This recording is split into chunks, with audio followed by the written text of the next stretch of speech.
Menteri Keuangan kita, Pak Purbaya, menyatakan bahwa Indonesia sekarang sedang survival mode karena tekanan ekonomi yang sangat besar.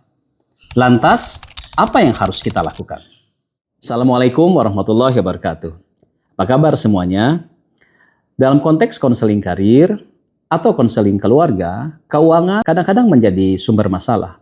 Oleh karena itu, kemampuan kita dalam mengelola keuangan menjadi hal yang sangat penting. Pada video kali ini, kita akan membicarakan tentang kebijaksanaan finansial, investasi, dan pentingnya memiliki ketahanan mental dan spiritual dalam menghadapi krisis.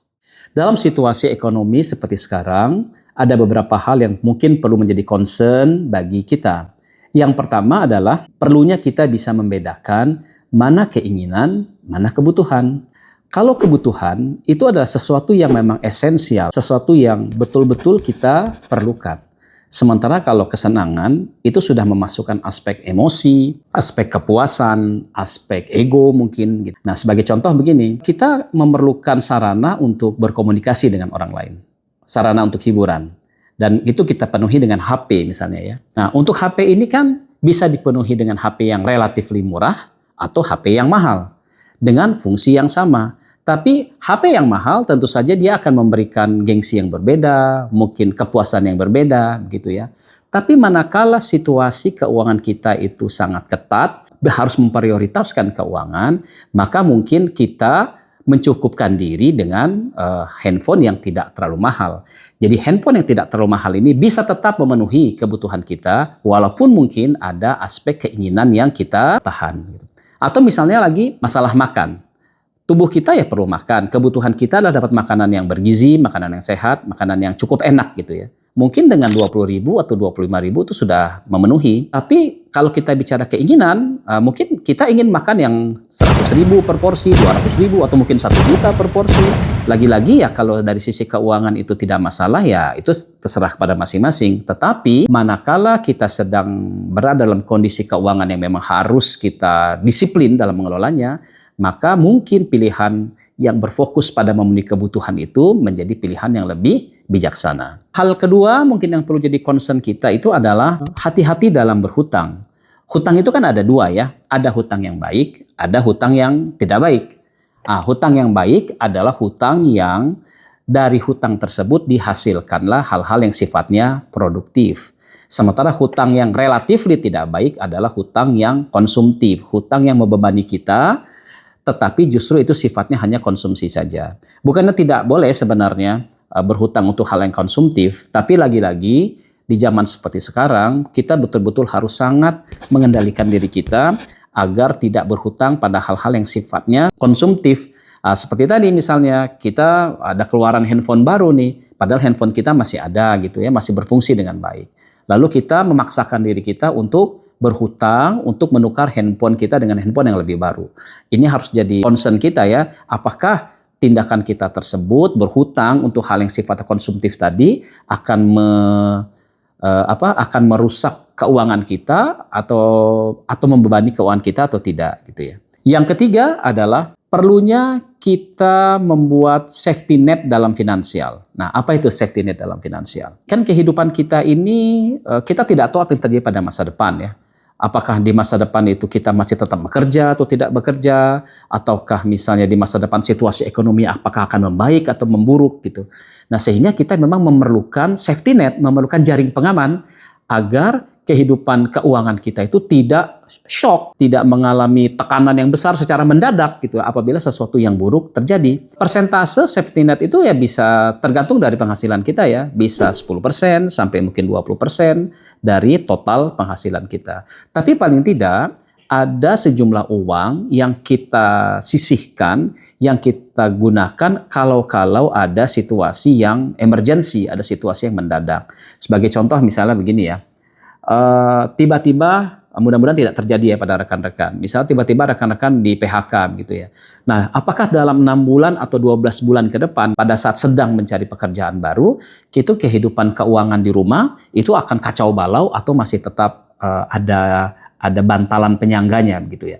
Nah, oleh karena itu mungkin kita cukup bijaksana kalau kita mulai memikirkan dan menabung untuk mungkin memiliki safety net yang nilainya 6 kali sampai 12 kali dari kebutuhan bulanan kita, makin banyak makin bagus. Yang keempat adalah pentingnya kita berinvestasi pada diri kita sendiri, pada pengembangan skill kita. Beberapa orang menganggap investasi itu lebih pada investasi, misalnya ya investasi saham, investasi emas, atau investasi kos-kosan. Tidak ada yang salah ya dengan investasi itu.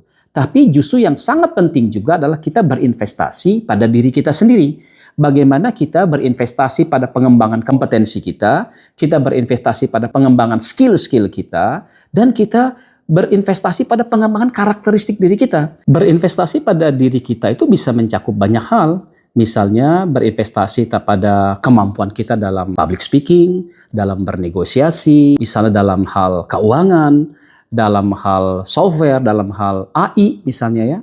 Dalam hal macam-macam, dalam hal marketing gitu ya. Jadi dengan memiliki mindset lifelong learning atau belajar sepanjang hayat, maka kita akan mendorong diri kita untuk terus tumbuh sehingga kita bisa beradaptasi dalam lingkungan yang terus berubah.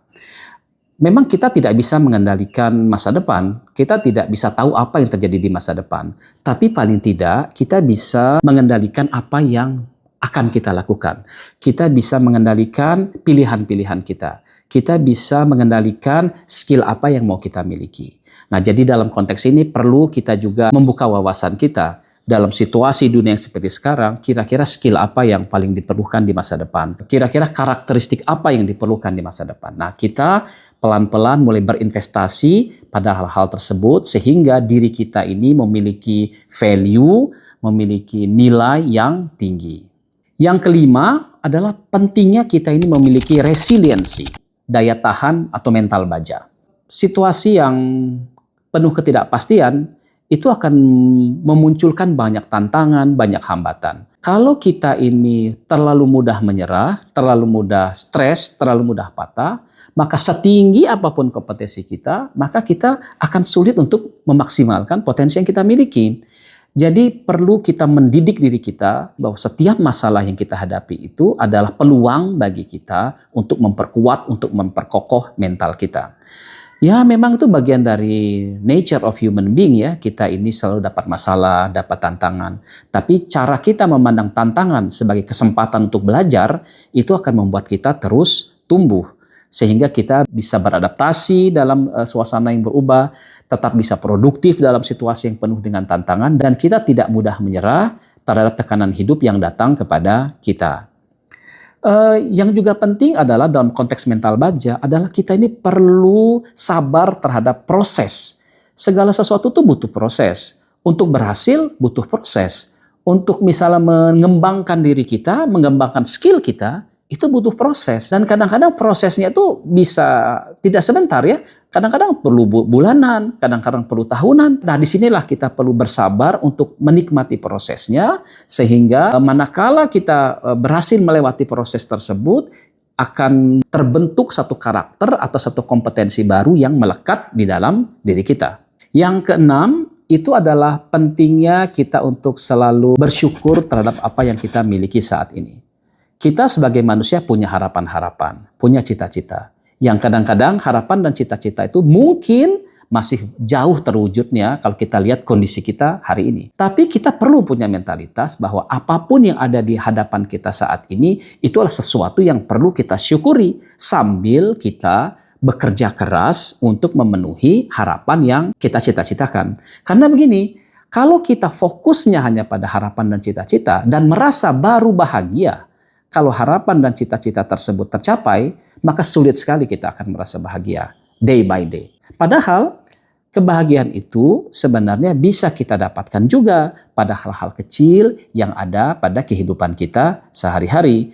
Nah, kadang-kadang penghambat kebahagiaan kita tersebut adalah apabila kita terlalu membandingkan kehidupan kita dengan kehidupan orang yang jauh di atas kita. Karena kita sering membanding-bandingkan ini, kita kurang menilai value dari kehidupan saat ini. Sehingga kadang-kadang kita sulit untuk berbahagia. Selain itu, kita juga tidak perlu terlalu overthinking dengan apa yang kita miliki saat ini dan apa yang tidak kita miliki saat ini. Terlalu memikirkan apa yang tidak kita miliki, itu akan sangat mengurangi kebahagiaan kita. Jadi jauh lebih baik sambil tetap memelihara harapan yang kita miliki, kita berusaha untuk mensyukuri apa yang sudah ada di hadapan kita saat ini. Yang ketujuh adalah perlunya keseimbangan locus of control. Ada dua locus of control. Ada locus of control yang internal, ada locus of control yang eksternal. Locus of control internal adalah seseorang yang mengatakan bahwa masa depan saya ditentukan oleh diri saya sendiri. Sementara locus of control eksternal adalah orang yang mengatakan bahwa keadaan saya, masa depan saya sepenuhnya diatur oleh sesuatu yang ada di luar sana. Entah oleh orang lain, oleh bosnya, atau oleh apa saja. Dalam konteks ini kita perlu menjaga keseimbangan dalam locus of control. Terlalu memiliki locus of control internal, itu akan membuat kita stres sekali, sangat terbebani. Sementara terlalu memiliki locus of control eksternal, di mana kita menganggap diri kita tidak ada pengaruh terhadap masa depan kita, bahwa masa depan kita hanya ditentukan oleh faktor-faktor eksternal, itu mungkin akan membuat kita jadi kurang semangat untuk mengejar harapan kita. Dalam hal ini, kita perlu menjaga keseimbangan antara locus of control internal dengan locus of control eksternal. Keseimbangan antara pentingnya kita untuk bekerja keras, untuk mengejar cita-cita dan harapan kita, tapi di sisi lain juga pentingnya menyadari bahwa keberhasilan di masa depan itu tidak melulu, tidak hanya ditentukan oleh upaya kita.